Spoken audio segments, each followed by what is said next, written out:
هذه القضية التي أنقلها يذكرها الشيخ عباس القمي رحمة الله عليه في منتهى الآمال. يقول كان هنالك رجل وكان عنده أب طاعن في العمر،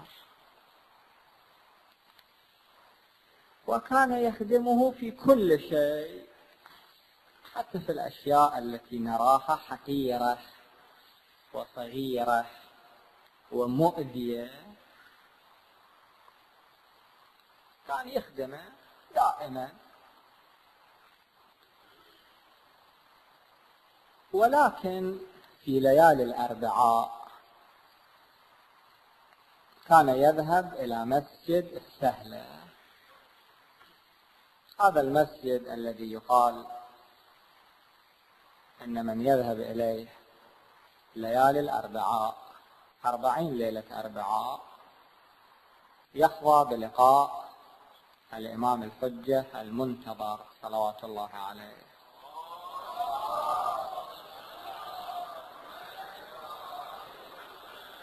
أو ينال فيضا من فيوضه.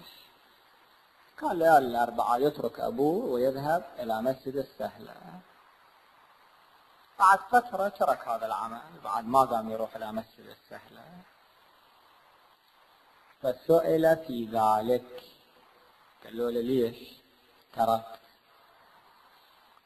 قال في الواقع في ليلة من ليالي الأربعاء كنت أذهب إلى مسجد السهلة مشيا على الأقدام، والليلة ليلة مظلمة، ولكن شيئا فشيئا طلع القمر والصحراء أصبحت مضيئة، وكنت قد قطعت ثلثي الطريق، وإذا بي أرى على ضوء القمر رجل يأتي من بعيد وهو على جواده، يقول جاء وجاء وجاء إلى أن اقترب إليه، ثم قال لي أين تذهب؟ قلت أذهب إلى مسجد السهلة. فقال لي هل معك شيء يؤكل؟ أراد الإمام صلوات الله عليه أو ذلك الولي كما يبدو أن ينبهه إلى علمه بالغيب، هل معك شيء يؤكل؟ قلت لا، ما كان معي شيء يؤكل. فقال مد يدك في جيبك. قلت ليس في جيبي شيء. قال لا، مد يدك في جيبك.